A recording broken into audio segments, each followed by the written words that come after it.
لبيك اللهم لبيك لبيك لا شريك لك لبيك إن الحمد والنعمة لك والملك لا شريك لك لبيك اللهم لبيك لبيك لا شريك لك لبيك إن الحمد والنعمة لك والملك حي على الصلاة حي على الفلاح. என் கண்ணியத்துக்குரிய அல்லாஹ்வின் நல்லடியார்களே, சகோதர சகோதரிகளே, அஸ்ஸலாமு அலைக்கும் வரஹ்மத்துல்லாஹி வபரகாத்துஹு. இன்று நாம் பேசின் இஸ்லாம் டிவி சேனலில் பார்க்க இருக்கும் தலைப்பு வார்த்தைகளை எப்படி கையாளுவது. வார்த்தைகள் நம் வாழ்வில் ஒரு முக்கியமான பொருள். இந்த வார்த்தைகளை நாம் சரியாக பயன்படுத்தினால் பல நன்மைகள் நடக்கும். அதே போன்று இந்த வார்த்தைகளை நாம் தவறாக பயன்படுத்தினால் இது பல விளைவுகளை உண்டாக்கும். ஆனால் நாம் இன்று வாழும் சராசரியான இந்த வாழ்க்கையில் நம் வார்த்தைகளை கொண்டு பல மனங்களை புண்படுத்தி விடுகின்றோம். பொய், புறம், அவதூறு என்று நம் வாயில் எதையெல்லாம் நுழைகிறதோ அதை சற்றும் சிந்திக்காமல் அப்படியே பேசிவிடுகின்றோம். இதனால் மற்றவர்களின் வாழ்க்கையில் ஏற்படும் மாற்றங்களை பற்றி நாம் சிந்திப்பதே இல்லை. இஸ்லாமிய வரலாற்றில் இந்த வார்த்தைகளை தவறாக பயன்படுத்தியதின் விளைவும் நம் கண்முன்னே ஒரு பாடமாக இருக்கின்றது. அதை பற்றி கற்றுக்கொள்ளவும் நாம் முயற்சிப்பதில்லை. ஏன் அதன் பக்கம் நம்முடைய கவனத்தை கூட செலுத்துவதில்லை. நம்முடைய நபி ஸல்லல்லாஹு அலைஹி வஸல்லம் அவர்கள் அழகிய முறையில் பேசக்கூடிய ஒவ்வொரு வார்த்தையும் சதகா என்று கூறியுள்ளார்கள். இந்த வார்த்தைகள் தவறாக பயன்படுத்தியதால் நபி ஸல்லல்லாஹு அலைஹி வஸல்லம் அவர்களின் குடும்பமும் பாதிக்கப்பட்டிருக்கின்றது. இது மட்டுமல்ல, இன்னும் பல சம்பவங்கள் குர்ஆனும் ஹதீஸும் நமக்கு கற்றுத்தருகின்றது. அதில் ஒரு சில வரலாற்று சம்பவங்களை அறிந்து கொண்டு வார்த்தைகளின் முக்கியத்துவத்தை நாம் அறிந்து கொள்வோம் இன்ஷா அல்லாஹ். ஒரு முறை நபி ஸல்லல்லாஹு அலைஹி வஸல்லம் அவர்களும் அவருடைய மனைவி ஐஷா ரலியல்லாஹு அன்ஹா அவர்களும் ஒரு பயணத்தில் சென்று கொண்டிருக்கிறார்கள். அந்த காலத்தில் நபி அவர்களின் மனைவியை யாரும் பார்க்கக்கூடாது என்பதற்காக ஒட்டகத்தின் திமிலில் ஒரு சிறு கூடாரம் போல் அமைத்து நபி அவர்களின் மனைவிகளை உட்கார வைப்பார்கள்.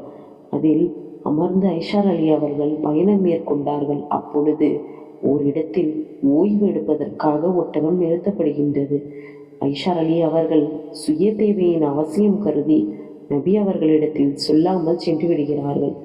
பயணத்தின் அவசரத்தில் நபி அவர்கள் ஒட்டகத்தில் மேல் அமைக்கப்பட்டுள்ள அந்த கூடாரத்தில் அவர்கள் இருப்பார்கள் என்று கருதி கிளம்பிவிட்டார்கள். சுயதேவிக்கு சென்ற ஐஷா அலி அவர்கள் திரும்ப வந்து பார்க்கும் போது அந்த இடத்தில் யாருமே இல்லை. ஐஷா அலி அவர்கள் யோசிக்கிறார்கள், நாம் இதே இடத்தில் உட்கார்ந்து கொள்ளும், அவர்கள் எப்படியும் தேடுவார்கள், நாம் இங்கிருந்து சென்று விட்டால் குழப்பம் உருவாகிவிடும் என்று யோசித்து அதே இடத்தில் உட்கார்ந்து தூங்கிவிடுகிறார்கள் ஐஷா அலி அவர்கள். நபி அவர்கள் எப்பொழுதும் ஒரு பயணம் முடித்தவுடன் அந்த இடத்தில் ஒரு சஹாபியை விட்டு வருவார்கள். 2 நாட்கள் அந்த சஹாபி அங்கேதான் இருப்பார்கள். அல்லது எதிரிகளின் நடமாட்டம் இருக்கிறதா என்று கண்காணிக்க அந்த சஹாபி அங்கேயே இருப்பார்கள்.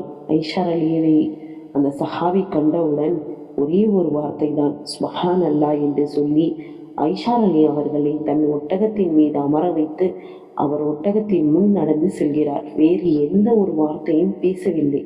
நபிகளிடத்தில் ஒப்படைத்து விடுகிறார்கள்.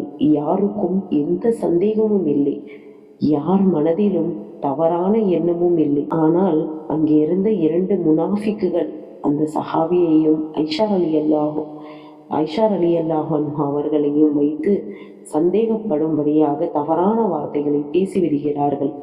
ஐஷா அலி அவர்களுக்கும் அந்த சஹாபிக்கும் தொடர்பு உள்ளது என்று பரப்பி விடுகிறார்கள்.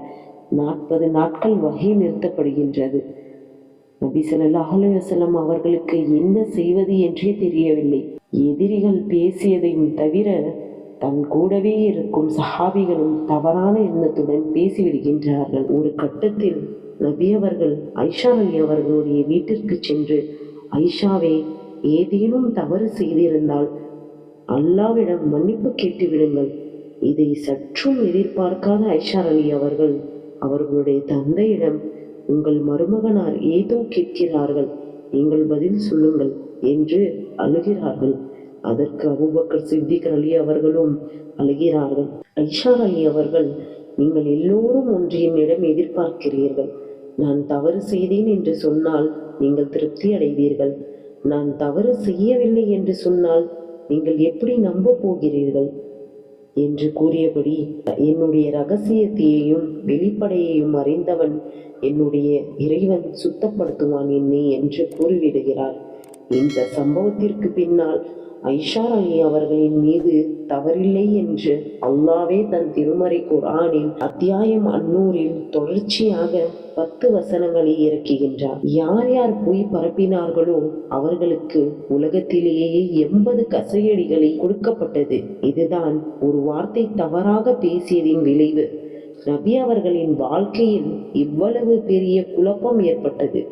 ஆகையால் அழகிய வார்த்தைகளை சதகா என்று கூறும் இஸ்லாம் இதே போன்று அழகிய வார்த்தைகளால் பல வாழ்க்கைகளில் பெரும் பெரும் மாற்றங்கள் ஏற்பட்டுள்ளது. குர்ஆனுக்கு பிறகு இந்த முஸ்லிம் சமுதாயத்தால் அங்கீகரிக்கப்பட்ட புகாரி ஹதீஸ், அதை உருவாக்கியவர் இமாம் புகாரி என்று நாம் அறிந்த ஒன்று. இவர் உருவாவதற்கு அழகிய வார்த்தையின் முயற்சிதான் இந்த புகாரி நூல். புகாரி ஹதீஸ் நூல் உருவாவதற்கு யார் முன்னோடியாக இருந்தார் என்று இமாம் புகாரியே கூறியுள்ளார். இமாம் புகாரியின் தலைமை ஆசிரியரின் கல்வி சாலைக்கு செல்வது இமாம் புகாரி அவர்களின் வழக்கம். அப்பொழுது அந்த காலகட்டத்தில் லட்சக்கணக்கான ஹதீஸ்கள், தவறான ஹதீஸ்கள், இட்டுக்கட்டப்பட்ட ஹதீஸ்கள் பல்லாயிரக்கணக்காக இருந்துள்ளது. இசாக் இப்னு ராகவி அறிஞர் இருந்தார். அவருடைய பாடத்தை கற்பதற்கு சென்றிருந்த புகாரி இமாம் அவர்களுக்கு அப்பொழுது 10-12 வயது தான் இருக்கும். இமாம் அவர்களின் ஆசிரியர், ஏகப்பட்ட பொய்யான ஹதீஸ்கள் இருக்கின்ற இந்த காலகட்டத்தில் இதில் சரியான ஹதீஸ்களை தொகுத்து வழங்கக்கூடிய சக்தி யாருக்கு உள்ளது என்று கேள்வி கேட்டுள்ளார். அப்பொழுது ஆரம்பித்த சரியான ஹதீஸ்களை தேடும் பயணம் இமாம் புகாரி அவர்களுக்கு அவருடைய 37வது வயதில் தான் முடிவடைந்துள்ளது. நாம் கூறும் ஒவ்வொரு வார்த்தையும் மற்றவர்களின் வாழ்க்கையில் நல்ல மாற்றங்களை, நல்ல சிந்தனைகளையும் விதைக்க வேண்டும்.